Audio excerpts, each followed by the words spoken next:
지난달에 했던 설교 가운데 어떤 내용이 있었냐면 우리가 이 땅에 살면서 이런저런 그 어려움들, 시련들, 고통들을 경험을 하는데 그 의미가 무엇인지를 이렇게 말씀을 좀 드렸죠. 그러면서 드렸던 말씀이 우리가 이 땅에 살면서 이런저런 시련과 어려움과 고통을 당하는 경우가 있다고 하더라도 1차적으로 우리가 해야 되는 반응은 무엇이냐면 기뻐하는 것이라고 말씀을 드렸습니다. 그런데 그냥 기뻐하는 것이 아니라 어떻게 하라고 그랬어요?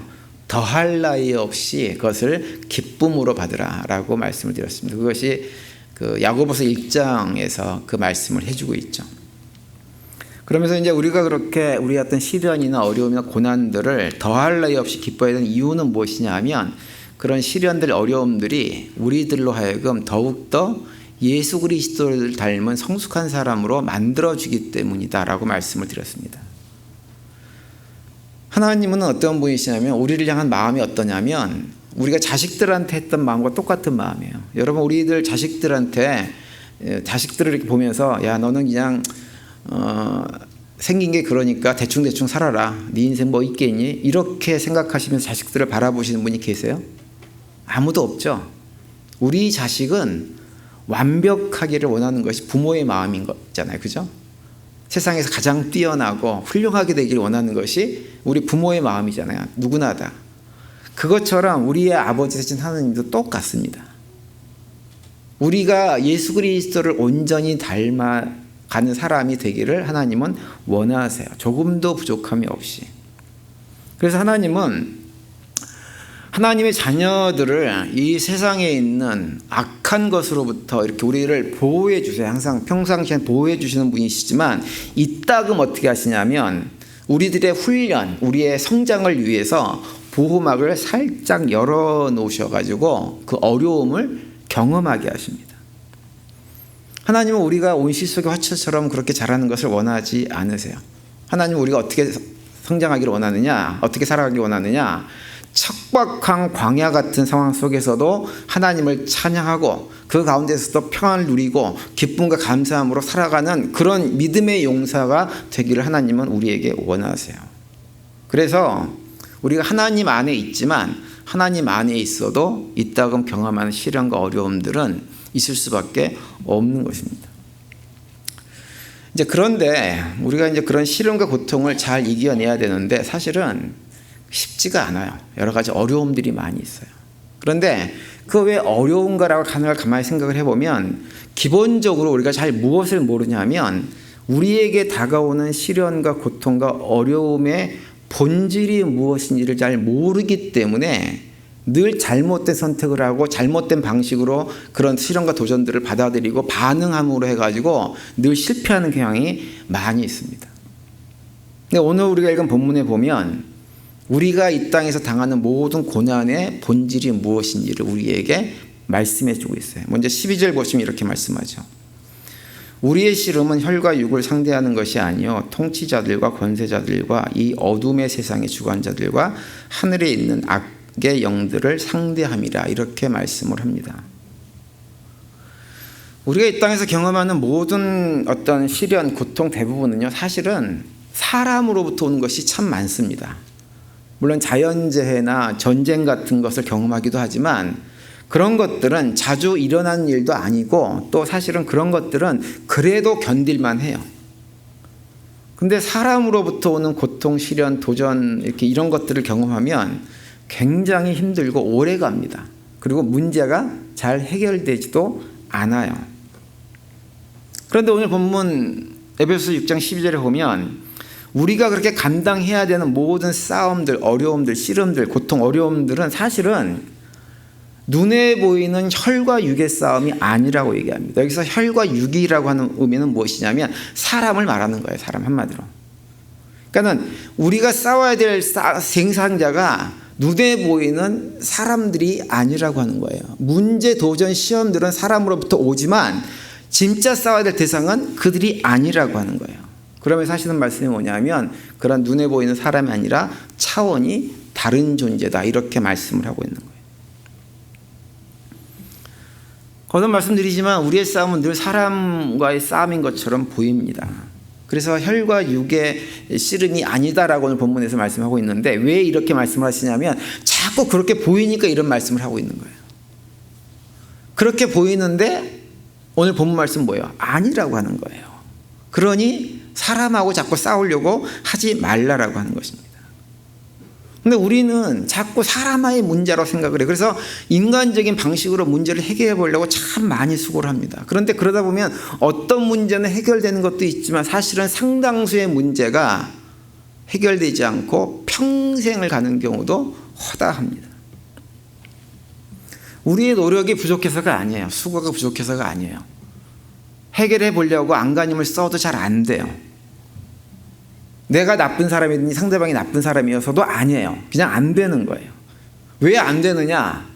그 싸움의 본질이 사람과 사람과의 싸움이 아닌데 사람과 사람 관계에서 해결을 하려고 하니까 안 되는 거예요. 진짜 싸움의 본질의 내용은 무엇이냐? 눈에 보이는 현상 너머에서 우리에게 싸움을 걸어오는 대상 때문에 되어지는 문제라고 하는 거예요. 그 대상이 누구라고 하는 거예요? 오늘 본문은 악한 영들이 그 싸움을 걸어오는 실제 존재라고 하는 거죠. 그러니까 우리가 이 땅에 살면서 어떤 문제를 만나면 자꾸 사람과의 문제라고 생각하지 말고 거기에 씨름하려고 안달할 필요가 없다고 하는 거예요. 우리가 그렇게 생활을 하다 보면 가정에서 사랑해서 결혼한 남편이 어느 날 갑자기 막 폭군이 돼가지고 나를 괴롭히는 것처럼 느껴지기도 하고, 그렇게 결혼하기 전에는 나를 사랑한다 그러고 내가 하자는 대로 다 해주던 아내가 한없이 나에게 잔소리를 퍼부어대는 잔소리꾼으로 느껴지기도 하는 거예요. 그래서 자꾸 그런 문제 어떻게 인간적으로 해결해 보려고 상담도 받아보고 이것저것 다 해보지만 결국 해결되냐 하면 해결되지가 않는 거예요. 가정에서뿐만 아니라 교회에도 마찬가지예요. 교회에서도 얼마나 우리 사람들끼리 이런저런 눈에 보이고 보이지 않는 갈등들이 많이 있습니까? 근데 그것이 잘 해결되지를 않잖아요. 세월이 오래가면 하나님께서 우리의 마음을 확 바꿔주셔가지고 해결이 되면 참 좋겠는데 마음을 바꿔주시지도 않고 해결도 안 되는 경우가 훨씬 더 많이 있습니다. 그래서 가정에서든지 교회에서든지 어떤 갈등, 싸움, 그래서 그것으로 인한 고통, 어려움들이 문제가 생긴다고 한다면 우리의 시선을 눈에 보이는 사람에게 두지 말아야 됩니다. 그 뒤에 있는 영적인 실체를 볼 수 있는 영안이 우리에게 있어야 되는 거예요. 우리의 싸움은 그것을 확인하는 것으로부터 시작을 하는 거예요. 모든 싸움이라고 하는 것은, 그 싸움에서 이기려면 상대방을 정확하게 알아야만 상대방과 싸울 수 있는 전략과 전술을 만들 수 있는 거예요. 그런데 싸움의 대상을 제대로 모르면 그렇게 안 되는 거죠. 엉뚱한 사람하고 싸우게 됩니다. 근데 그것을 정확하게 알면 그동안의 싸움의 대상이었던 사람이 더 이상 싸움의 대상이 아니에요. 남편도 싸움의 대상이 아니고요. 아내도 싸움의 대상이 될 수가 없어요. 신앙 공동체 안에서 함께 신앙생활하는 형제 자매들이 싸움의 대상이 될 수가 없어요. 직장에서도 같이 일하는 동료들이 싸움의 대상이 될 수가 없고, 사업장에서도 함께 일하는 종업원들이 싸움의 대상이 될 수가 없는 것입니다. 그것을 확인하면, 내가 진짜 싸워야 될 존재가 무엇인지를 알면 더 이상 눈에 보이는 사람은 우리의 싸움의 대상이 아니라고 하는 거예요. 그래서 우리가 이 땅을 살아가면서 이런저런 갈등과 고통의 문제를 해결하려면 첫 번째로 해야 될 건 뭐냐? 싸움의 대상이 누구이냐, 진짜 대상이 누구이냐라고 하는 것을 바르게 확인하는 것입니다. 이게 첫 번째예요. 그런데 이제 그것만 알아서는 안 돼요. 그것만 확인해서는. 싸워야 될 대상이 영적인 존재구나, 사단 마귀구나라고 하는 걸 알았으면 이제는 거기에 맞게끔 싸워야 될 준비를 해야 됩니다. 그냥 안 됩니다. 오늘 본문이 그걸 우리한테 알려줍니다. 10절과 11절에서 두 가지를 얘기해줘요. 먼저 10절에 보시면 이렇게 말씀하죠. 끝으로 너희가 주 안에서와 그의 힘의 능력으로 강건하여지고라고 말씀하고 있어요. 이 10절에서 중요한 말씀은 어떤 표현이냐면 주 안에서라고 하는 표현입니다. 이 10절 말씀은 무엇을 말하냐면 우리가 영적인 싸움을 할 때 가장 먼저 해야 될 것은 무엇이냐? 영적인 진지를 구축하라고 하는 거예요. 영적인 진지를. 여러분, 전쟁에 나간 군인들한테요, 진지를 구축하는 것 굉장히 중요한 일입니다. 진지를 잘 구축해 놔야만 그곳에서 총알도 피하고 포탄도 피할 수가 있는 거예요. 진지를 제대로 구축해 놓지 못하면 그냥 속수무책으로 당하게 되어져 있습니다. 마찬가지로 영적인 전쟁도 마찬가지예요. 영적인 진지를 잘 구축해야 돼요. 그래야만 싸움에서 이길 가능성이 많아져요. 그런데 그 영적인 진지가 어디냐? 어디 안에다가? 주님 안에다가 구축을 하라고 하는 거예요. 주님 안에 구축한다고 하는 것은 주님을 의지하라고 하는 거예요. 의지하라. 여러분, 우리들은 영적인 존재가 아니라 육적인 존재이기 때문에 영적인 존재인 사단 악한 영들하고 그냥 싸워서는 이길 수가 없습니다. 우리가 싸워서 이길 수 있는 유일한 길은 무엇이냐? 예수님 안에 머무는 거예요. 그래서 예수님의 능력을 의지하는 거예요. 그래서 10절 후반부에 뭐라고 말씀하냐면 그 힘의 능력으로 강건하여지고, 내 힘으로 강건해지는 게 아니에요. 내 노력으로 강건해지는 게 아니에요. 주님의 힘으로 강건하여지는 것, 그것이 우리가 이 싸움을 이길 수 있는 출발점이 되어집니다. 그래서 그런 사실을 잘 알았던 베드로는 베드로전서 5장 10절에서 이렇게 말씀하고 계세요. 모든 은혜의 하나님 곧 그리스도 안에서 너희를 부르사 자기의 영원한 영광에 들어가게 하신 이가 잠깐 고난을 당한 너희를 친히 온전하게 하시며 굳건하게 하시며 강하게 하시며 터를 견고하게 하시리라, 이렇게 말씀하세요. 하나님 안에, 그리스도 안에 진지를 구축하면 우리가 비록 이 땅에 살면서 이런저런 고난들을 잠깐 당하긴 하지만 그런 과정에서도 우리가 어떻게 되느냐? 우리의 영적인 터전이 더욱더 온전해지고 굳건해지고 강건하게 되어진다고 하는 거예요. 그런 터전을 우리 하나님께서 만들어 주신다고 하는 거죠. 그러면 어떻게 되느냐? 우리는 결코 쉽게 무너지지 않게 되어집니다. 영적인 스트레스, 이런저런 스트레스가 와도 그런 스트레스 때문에 무너지지 않게 되고 그걸 견딜 수 있게 되어져요. 그런 다음에, 영적인 진지를 구축한 다음에 우리가 해야 될 것이 또 하나 있어요. 그것은 무엇이냐면 무장을 하는 거예요. 무장을. 여러분, 진지만 잘 구축했다고 전투에서 이길 수 있습니까? 무기가 있어야 돼요. 무기가. 우리에게 무기가 있어야 돼요. 무장을 잘 해야 돼요. 그래서 11절에 이렇게 말씀합니다. 마귀의 관계를 능히 대적하기 위하여 하나님의 전신갑주를 입으라, 이렇게 말씀하고 있어요. 이 말씀처럼 우리가 전신갑주로 무장을 해야 됩니다. 그래서 오늘 본문 뒤에 14절부터 17절까지 내용을 보시면 우리가 무장해야 되는 갑주의 내용이 무엇인지를 자세하게 언급하죠. 첫 번째가 무엇이냐면 진리의 허리띠, 두 번째는 정의의 가슴막이라고 하는 것, 세 번째는 평화의 복음, 네 번째는 믿음의 방패, 다섯 번째는 구원의 투구, 여섯 번째는 성령의 검인 말씀으로 무장해야 된다, 이렇게 말씀을 이어가고 있습니다. 진리, 정의, 평화, 믿음, 구원의 확신과 말씀, 이런 것들로 무장을 할 때 우리가 영적 싸움을 감당할 수가 있는 거예요. 이 세상, 우리가 살아가는 세상은 또 타락한 본성을 가진 인간들이 만들어내는 모든 공동체 안에는 거짓이 있고 불의가 있고 갈등이 있고 불신이 있고 자기 생각을 주장하고 고집하는 문제로 인한 여러 가지 문제들이 가득한 곳이 우리가 살아가고 있는 삶의 자리이고 공동체입니다.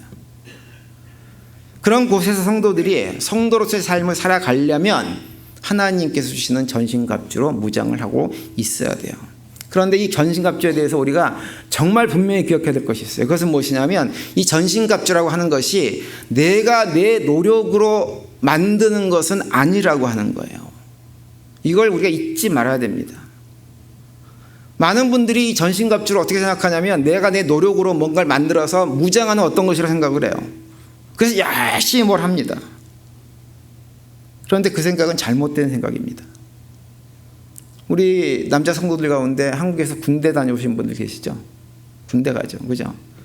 여러분, 군인들이 군대에 가면 필요한 장비는 어디서 제공하나요? 국가에서 제공하는 거예요. 국가에서. 군인들한테 너희들이 직접 만들어가지고 군 장비를 네가 준비해와라, 이렇게 하지 않습니다.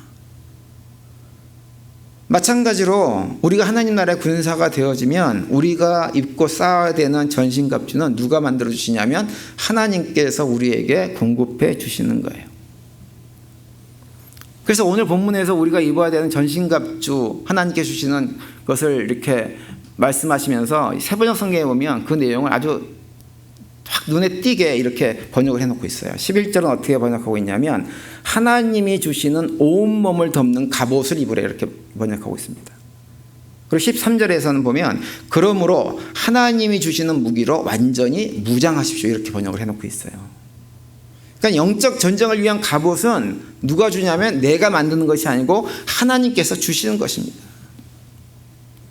여러분 우리가 자꾸 영적인 싸움에서 지고 실패하고 그래서 영적 성장을 이루지 못하는 여러 가지 요인 중에 큰 원인은 무엇이냐면 자꾸 그 갑옷을 내가 만들어 입으려고 하기 때문에 그러는 거예요. 우리의 행위의 열심으로 갑옷을 만들어 입으려고 합니다. 그러다 보니까 그것이 영적 전투를 위한 갑옷이 되는 것이 아니라 그냥 사람들에게 보여주고 싶은 화려한 것으로 치장된 옷에 불과하게 되어져요. 그거 가지고 싸울 수가 없는 거예요. 그게 매번 실패하는 거예요. 그래서 우리가 영적인 전쟁에서 승리하려면 가장 먼저 해야 될 것은 무엇이냐? 우선적으로 내가 만든 어줍지 않은 가짜 갑옷을 벗어버려야 됩니다. 여러분 그렇게 어줍지 않은 가짜 갑옷을 입고 살았던 대표적인 사람들이 누구냐면 복음서에 기록된 바리새인들이에요. 그 사람들은 화려한 옷을 입고 다녀서 화려한 옷을 입고 마치 자기들이 굉장히 거룩한 사람이고 의로운 사람인 것처럼 보이기 위한 장식구들을 몸에 달고서는 그러고 살았어요. 그러면서 늘 육적인 싸움만 거듭하다가 실패한 사람들이 바리새인들입니다.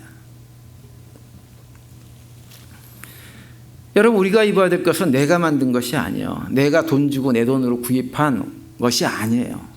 우리가 입어야 될 것은 하나님께 주시는 갑옷을 입어야 돼요. 그런데 그 갑옷을 입으려면 전제 조건이 뭐냐면 내가 만든 내 옷, 내가 구입해서 입고 있는 내 가짜 갑옷을 벗어버려야 돼요. 군대 우리 교회는 군인들도 수명이 계시고 한데 군대 가면 저 훈련소 가잖아요. 그러면 훈련소에 네모만에 딱 들여놓고 가장 먼저 시키는 것이 있어요. 뭔지 아세요? 옷 다 벗어, 복장 탈의, 팬티까지 다 벗게 합니다. 그리고 뭐예요? 팬티서부터 모든 옷들을 다시 지급해요. 군복을. 내 옷을 벗어야 그 다음에 군복을 입는 거예요. 내가 밖에서 아무리 멋있고 폼나는 아주 유명한 브랜드에 있는 옷을 입었다고 해도 군사로 딱 서는 순간 그건 다 벗어야 돼요. 집에 보내버려야 됩니다.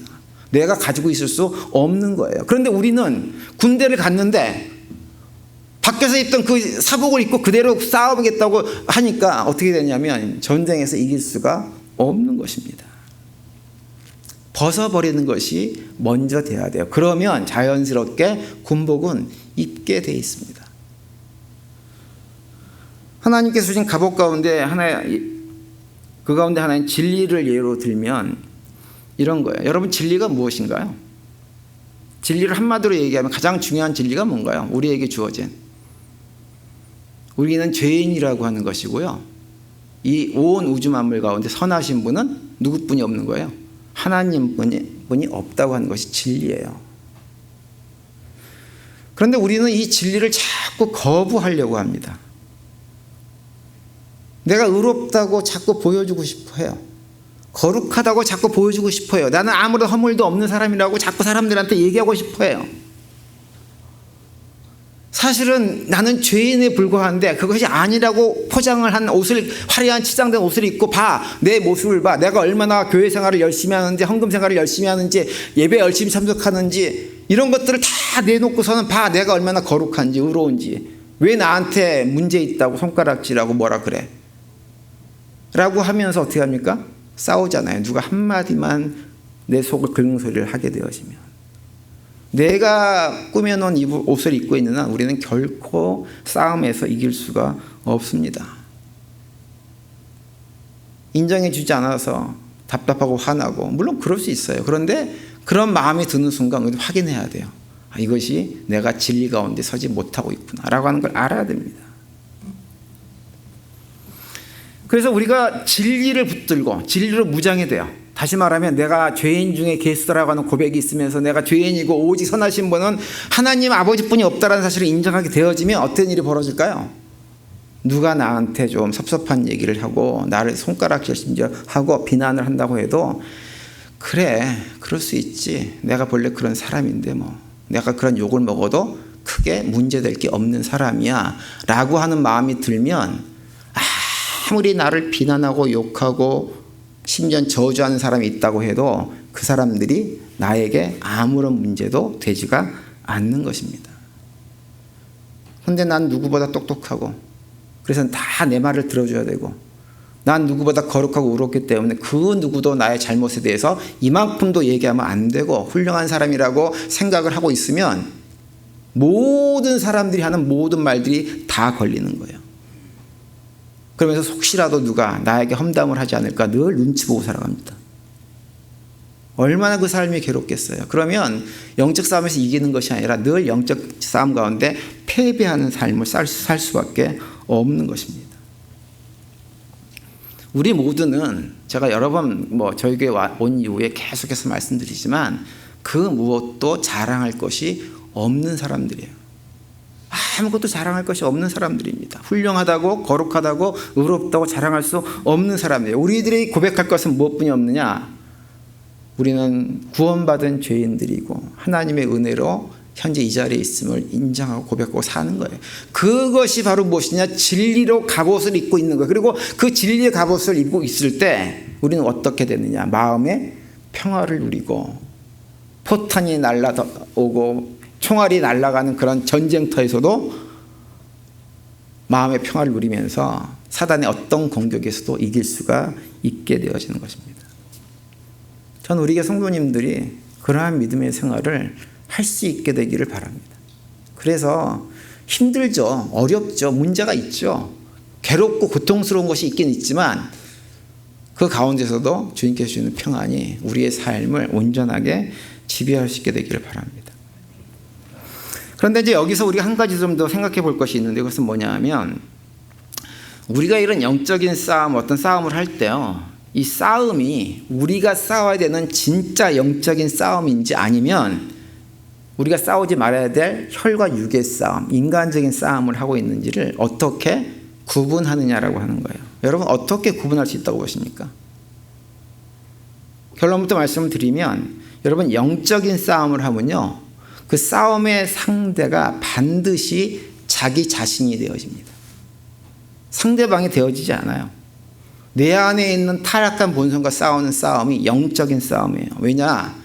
사단이 공격하는 것이 바로 그것이기 때문에 그래요. 나 자신이기 때문에 그래요. 사단은요, 우리 안에 있는 타락한 본성이 있어가지고 그걸 건드립니다. 그래서 그걸 건드려서 그걸 자극해가지고 그것으로 우리를 망하게 만들어요. 삶의 자리에서 지옥을 경험하게 만듭니다. 물론 사단이 우리한테 그런 것들을 공격할 때 이용하는 사람은 존재는 사람들이에요. 사람들을 통해서 공격을 해요. 어떤 말이나 행동을 통해서 견디지 못하게 만들죠. 근데 그런 것들이 내 안에 있는 자존심, 이기심, 열등감, 교만 것들을 자극한단 말이에요. 그래서 어떤 사람이 혹시라도 어떤 말이나 행동으로 나의 자존심과 이기심과 열등감, 교만 같은 것들을 견디려서 화가 나게 만들면 어떻게 되느냐? 그 나를 건드린 그 사람하고 싸우지 않는 거예요. 내 안에서 화가 나는 내 자신의 모습을 바라보면서 왜 내가 이것 때문에 싸움을 계속하고 있느냐라고 하면서 사도 바울이 고백했던 것처럼 오호라 나는 공고한 사람이로다. 누가 이 사망의 몸에서 나를 좀 구해줄까라고 하는 탄식 속에서 자기의 문제를 바라보고 싸워갈 때 이것이 영적 싸움이 되는 것입니다. 그러지 않고 주변 사람과 계속 싸우면 모든 것들이 즐겁지 않습니다. 괴롭습니다. 그리고 삶이 점점 지옥으로 바뀔 수밖에 없게 되어져. 특별히 관계 속에서 그런 것들을 경험합니다. 그러면 어떤 결과가 되어지냐? 우리는 사단이 이용하고 사단이 방향을 잡고 끌어가는 대로 우리는 줄줄 끌려다니는 삶을 살 수밖에 없게 되어져. 그러면 그 자체로 우리는 이미 실패한 것입니다. 성경에서 보면 육적인 싸움을 싸웠던 대표적인 사람이 누구냐 하면 가인이에요. 가인. 하나님이 자기 동생하고 자기가 하나님께 제사를 드렸는데 동생 아벨의 제사는 받으셨어요. 그런데 본인이 올린 제사는 안 받으셨단 말이에요. 그랬더니 그걸 봤으면 어떻게 해야 되는 게 영적인 싸움이에요. 아, 내가 드린 제사에 문제가 있었구나. 왜 내가 제사를 잘못 드렸을까? 무엇이 문제였을까? 돌아보고 그걸 바꿀 생각을 해야죠. 근데 가인은 그렇게 하지 않았어요. 자기 동생, 하나님께서 제사를 받아준 자기 동생을 시기하고 질투했어요. 그래서 어떻게 했어요? 들판에서 돌로 동생을 쳐서 죽여버렸습니다. 이것이 육적인 싸움을 싸우는 사람들의 모습이에요. 그래서 어떻게 해서든지 상대방을 죽이려고 안간힘을 쓰죠. 그건 우리가 이미 실패하고 있는 것입니다. 그런데 반대로 영적인 싸움을 늘 싸웠던 대표적인 사람 한 사람 꼽으라고 하면 그건 누구냐면 다윗이에요. 다윗은 사울 왕으로부터 이유도 없이 미움을 받고 죽음의 위협에 빠지면서 공격을 갖다 계속해서 당했던 사람입니다. 그런데 다윗은 단 한순간도 사울 왕을 대상으로 싸우지 않았어요. 다윗이 한 건 무엇이냐? 자기 안에 있는 죄성, 타락한 본성 가지고 끊임없이 싸움을 했습니다. 그것이 다윗이 지은 시편을 통해서 많이 드러납니다. 대표적으로 시편 51편에 보면 이렇게 기록하고 있죠. 5절부터 7절까지. 내가 죄악 중에서 출생하였으며 어머니가 죄 중에서 나를 잉태하였나이다. 보소서 주께서는 중심이 진실함을 원하시오니 내게 지혜를 은밀히 가르치시리다. 우슬초로 나를 정결하게 하소서. 내가 정하리이다. 나의 죄를 씻어주소서. 내가 눈보다 희리이다. 이렇게 고백합니다. 자기 자신이 태어날 때부터 어머니 태중에 있을 때부터 이미 죄악 중에 출생하였다고 하는 거예요. 자기는 그런 존재라고 하는 거예요. 그래서 다윗은 이걸 끊임없이 바라보면서 하나님께 간구합니다. 우슬초로 나를 정결하게, 나의 죄를 씻어 주시옵소서. 나의 죄를 눈보다 희게 만들어 주시옵소서. 이런 탄식과 고백을 계속해서 했어요. 또 시편 32편에도 보면 다윗이 이렇게 고백합니다. 4절과 5절에 주의 손이 주야로 나를 누르시오니 내 진액이 빠져서 여름 가뭄에 마름같이 되었나이다. 내가 이르기를 내 허물을 여호와께 자복하리라 하고 주께 내 죄를 아뢰고 내 죄악을 숨기지 아니하였더니 곧 주께서 내 죄악을 사하셨나이다. 이렇게 기록하고 있어요. 저는 이 시편 32편 5절 끝에 말씀을 읽을 때 늘 감동이 되어집니다. 곧 주께서 내 죄악을 사하셨나이다. 근데 어떻게 그런 일이 벌어졌어요? 내 허물을 주께 자복하고 내 죄를 아뢰고 내 죄악을 주님 앞에 숨기지 않았더니 하나님께 어떻게 하셨어요? 내 죄악을 깨끗하게 만들어 주셨다고 하는 거예요. 이것이 다윗이 싸웠던 영적 싸움의 내용이었고 다윗은 결국은 승리했어요. 영적인 승리한 삶을 살았던 사람이 다윗입니다. 저는 우리 성도님들도 이 다윗과 같은 고백이 우리 안에 있게 되기를 바랍니다. 그래서 영적인 승리들을 경험하면서 세상 사람들이 알지 못하는 기쁨들을 누리며 살아갈 수 있게 되기를 바랍니다. 그리고 마지막으로 한 가지 더 이제 우리가 알아야 될 것이 있는데 그것은 무엇이냐면 우리가 이 땅에 살면서 여러 가지 고난과 어려움과 문제, 도전들, 시험들을 당하지만 우리가 당할 그 모든 것들이요. 그 모든 것들이 우리가 감당하지 못하는 시험과 영적 도전 같은 것들은 존재하지 않는다고 하는 것을 늘 기억해야 됩니다. 하나님께서 우리에게 어떤 시련과 도전을 허락하셨다고 한다면 그건 뭐냐면 우리가 그 싸움에서 이길 수 있고 감당할 수 있기 때문에 허락하시는 거예요. 하나님은 우리가 감당하지 못하는 싸움이나 시련 같은 것들은 어떻게 하시냐면 피할 길을 마련해 주시는 분이시지 그걸 감당하게 하시는 분이 결코 아니에요. 그래서 고린도전서 10장 13절에 보면 그 말씀을 하고 있죠. 사람이 감당할 시험 밖에는 너희가 당한 것이 없나니 오직 하나님은 미쁘사 너희가 감당하지 못할 시험 당함을 허락하지 아니하시고 시험 당할 즈음에 또한 피할 길을 내사 너희로 능히 감당하게 하시느니라 이렇게 말씀하세요.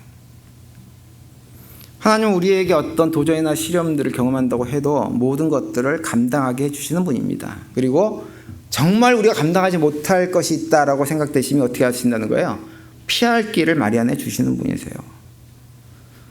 그래서 우리가 이 땅에 살면서 경험하고 맞닥뜨린 어떤 도전과 시험, 문제 이런 것들은 무엇과 비슷하냐면 아주 잘 짜여진 영적 성장을 위한 성숙을 위한 프로그램이라고 생각해도 딱 좋아요. 영적인 운동을 하는 거죠. 근데 어디서 운동을 하느냐? 영적인 트레이너인 하나님 앞에서 운동을 하는 거예요. 여러분 우리 성도들 가운데 운동 많이 하시는 분들 계시죠? 운동 열심히 하시는 분들. 근데 혹시 운동하러 가셔가지고 거기에서 상주하는 트레이너에게 실질적으로 훈련을 받아보신 적이 있는 분 계세요? 그런 분들이 계실지 모르겠어요.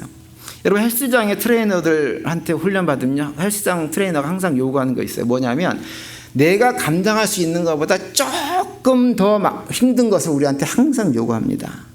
그래서 내 생각에는 할 수 없을 것 같아요. 감당 못할 것 같은데 트레이너 입장에서는 감당할 수 있을 것 같은 것들을 요구를 해요. 왜 그렇게 요구할까요? 그래야만 운동이 되기 때문에. 쉽게 감당할 수 있는 것은 운동해봐야 소용이 없어요. 조금 어려워야 돼요. 감당하기 힘들 것 같다는 느낌이 들어야 돼요. 그러면 운동이 돼요. 근데 그 트레이너들이 억지로 운동시킨다고 정말 감당하지 못할 것을 억지로 시키는 것은 아니에요. 그 사람들이 그걸 다 알아요. 이 사람한테 이 정도 무게나 이 정도 어려움은 감당할 수 있다 없다를 잘못 함부로 했다가는 몸이 망가져 버린다고요. 그래서 그런 것들을 하지를 않아요. 그런데 우리를 아셔도 너무너무 정확하게 일반 훈련하는 세상 트레이너하고는 비교할 수 없을 정도 우리를 정확하게 하시는 아버지 하나님께서 우리에게 영적인 훈련을 시키시면서 우리가 정말로 감당하지 못하는 문제들을 우리 앞에 던져 놓으실까요? 그럴 수 없어요. 하나님께서 우리에게 감당하라고 던져놓는 모든 문제들은 우리가 감당할 수 있기 때문에 허락하신 거예요.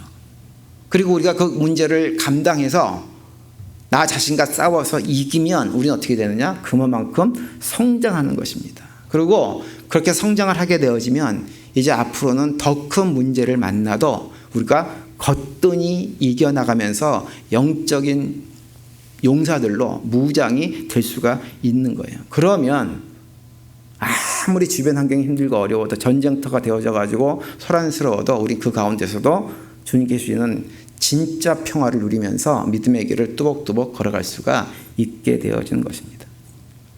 저는 우리 교회 모든 성도님들도 우리 영적인 트레이너인 하나님께 주시는 그런 갑옷을 입고 진짜 갑옷을 입고 우리 안에 있는 죄의 습성들과 싸우고 그 가운데 영적으로 더욱더 강건해져서 다윗과 같은 용사로 세워지는 우리 모두가 되시기를 간절히 바랍니다.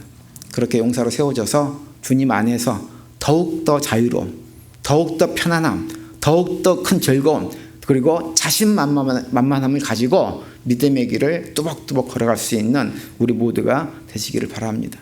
이번 한 주간도 그런 고백 가운데 믿음으로 승리하시고 주님께 주시는 평강이 넘치는 복된 한 주간이 되시기를 간절히 축원드립니다.